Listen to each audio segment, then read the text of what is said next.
Mahagdan ha.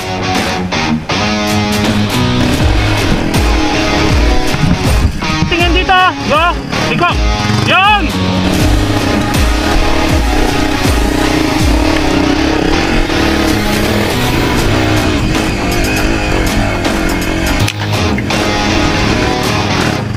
Yan. Galing.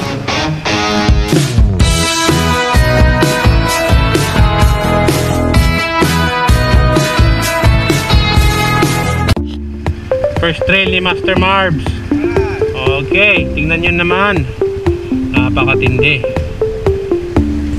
Hello again mga ka-roadies. So after so long, ngayon lang ulit tayo magpo-post. Ngayon lang kasi tayo hindi naging busy. So anyway, kasama natin ngayon si Master Prince. And para sa inyong information, 3 months ago nagkaroon siya ng heart surgery. So nagkaroon siya ng tinatawag nating angioplasty. Ganun pa man mga ka-roadies, tulad nga ng ating kasabihan, trail is life. At hindi talaga natin matanggal ang paglalaro ng trail. Ito po kasi ay talagang napakaganda sa ating health dahil sa exercise na naibibigay sa atin.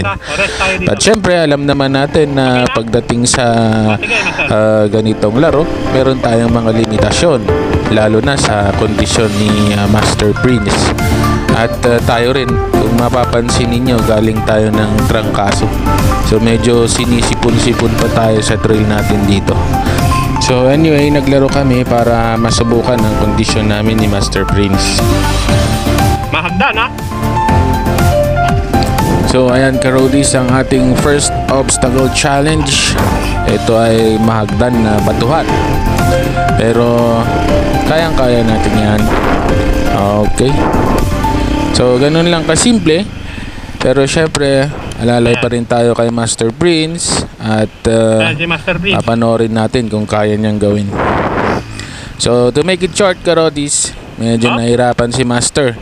Syempre kababalik niya lang after 3 months. So tinulungan natin siya. Anyway, after that, nagpatuloy tayo mga ka-roadies. At mas matindi itong next obstacle na ating kakaharapin.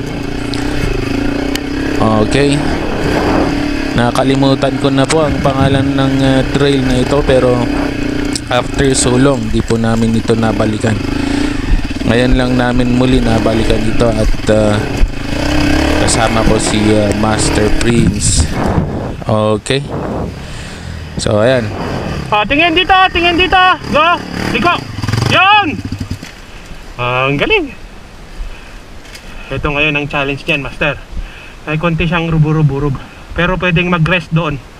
Pwede tayong mag-rest doon. Paglagpas lang kaunti niyan. Okay, sige, Master.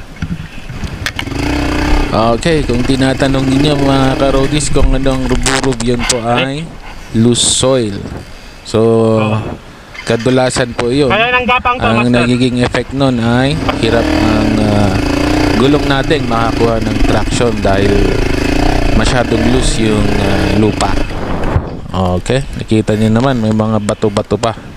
So dito ka-roadies, ina-assess pa natin ang itsura ng terrain. Wait lang, Master ha. Wait lang, diyan ka lang muna. So parang kakayanin ka-roadies, kaya sinubukan natin ang gapang.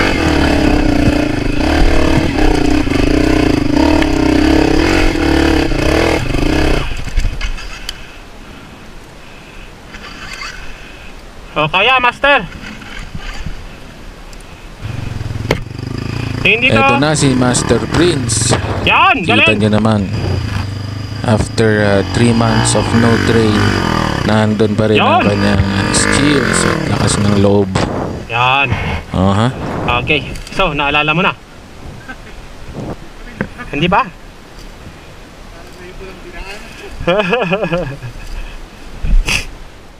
Okay, so yan ka-roadies, konting alalay lang at slowly but surely eto na, naakyat na namin ang terrain kahit papano.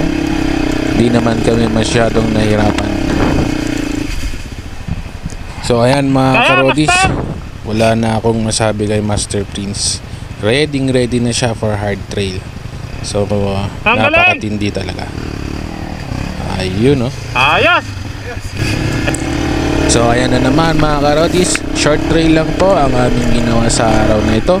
Sana ay nagustuhan nyo at nag-enjoy kayo sa panonood. Maraming salamat sa inyo at kita-kits uli sa ating susunod na mga videos. Ayos! Paalam!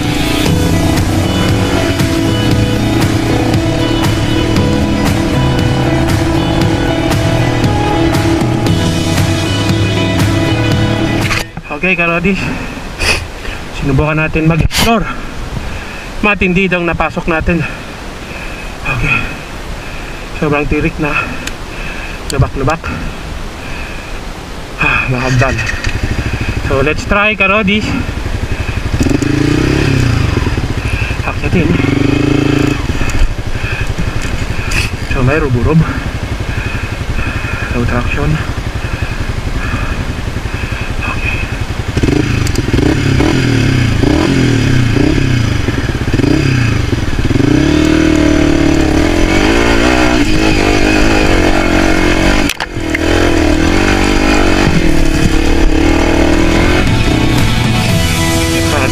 Master. Walang daan, pero ang ganda ng play niya, pataas. Meron siya hanggang doon sa palayan, pero wala nang tuloy.